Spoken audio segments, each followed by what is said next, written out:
चीन हमलावर है और ताइवान अलर्ट है, क्योंकि ताइवान चीन की रग रग से वाकिफ है। ताइवानी सुरक्षा सलाहकारों ने चीन को लेकर सनसनीखेज दावा किया। आज तक से हुई बातचीत में ताइवान के सुरक्षा सलाहकारों ने यह दावा किया कि चीन ने ताइवान पर हमले की पूरी तैयारी कर ली है। समंदर में लाइव फायर ड्रिल हो या फिर लड़ाकू विमानों की घुसपैठ, इन सब के मकसद एक ही है और वो मकसद है हमला कर ताइवान पर कब्जा जमाना।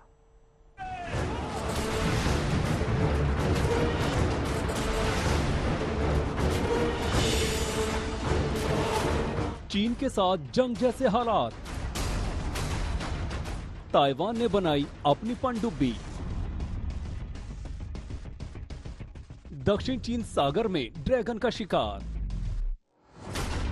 चीन ताइवान के बॉर्डर पर मौजूद है आज तक संवाददाता गौरव सावंत ने आपको दिखाया कैसे ताइवान में चीनी हमले को लेकर तनाव है। चीन ने ताइवान पर हमले की पूरी तैयारी कर ली है और ये वॉर ड्रिल्स उस रणनीति का हिस्सा है। कैसे ताइवान के किनमेन द्वीप के सामने चीनी युद्धपोत मंडरा रहे हैं। ताइवान का आकलन ये है कि इसकी वजह से ताइवान की सुरक्षा के लिए खतरा पैदा हो रहा है। कैसे चीन से महज 2 किलोमीटर दूर इस ताइवानी द्वीप पर हमले का खतरा मंडरा रहा है। ताइवान ये भी चाहता है कि न केवल इस क्षेत्र के बल्कि दुनिया के प्रजातंत्र एकजुट हो। और अब आज तक आपको सीधे ताइवान के राष्ट्रीय सुरक्षा और शोध संस्थान के प्रमुख की एक्सक्लूसिव बातचीत से बताने जा रहा है कि ताइवान पर चीन के हमले का खतरा सच में कितना गंभीर है। आज तक आपको बताने जा रहा है कि चीन के वॉर गेम का मकसद आखिर क्या है। तो सुनिए, ताइवान की सेना के डिप्टी कमांडर रह चुके और 8वीं कोर के कमांडर रह चुके लेफ्टिनेंट जनरल लियू बता रहे हैं कि चीन ताइवान पर हमले की तैयारी कर चुका है। All kind of military training has their own scenario setting, and I believe we've been facing such a situation for several decades.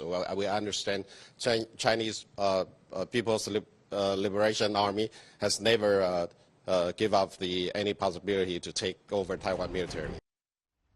तो ताइवान मानता है कि चीन ने ताइवान पर कब्जे की कोशिश न छोड़ी है न छोड़ेगा, मगर अब खतरा सबसे ज्यादा बढ़ गया है। चीन ताइवान के चारों ओर युद्धाभ्यास कर हमले की भूमिका बना रहा है।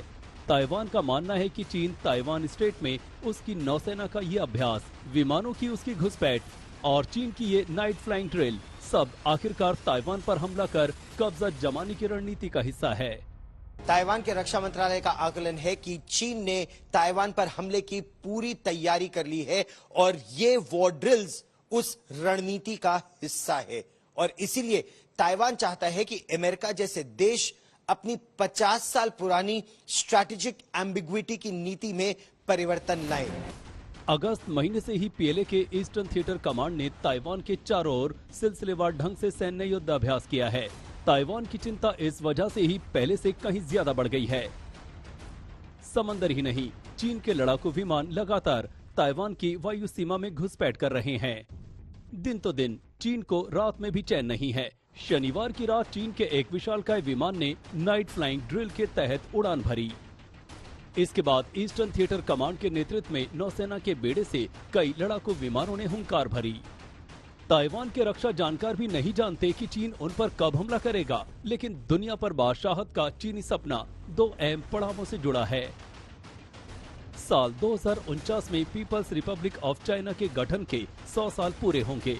जिनपिंग तब तक चीन को दुनिया का बादशाह बनाना चाहते हैं। इस लिहाज से चीन के पास ताइवान मिशन पूरा करने के लिए अभी 2 दशकों से अधिक का समय है। लेकिन चीन ने पीएलए को 2027 तक अमेरिकी सेना की तर्ज पर तैयार करने की योजना भी बनाई है। 2027 में चीन की सेना पीएलए के 100 साल पूरे होंगे। ताइवान का मानना है कि चीन के सामने इस वक्त कई मुश्किलें हैं। उनसे ध्यान हटाने के लिए जिनपिंग ताइवान पर हमले को अंजाम दे सकते हैं, लिहाजा उसने भी पूरी तैयारी कर रखी है। My countermeasures is we always prepare all different kind of scenario. We pray for the best and prepare for the worst. तनातनी दोनों तरफ से है, दोनों की सेनाएं आमने सामने हैं। ऐसे में चीन ताइवान के बीच किसी भी वक्त युद्ध छिड़ने का खतरा बना हुआ है। गौरव सावंत, ताइपे, ताइवान, आज तक।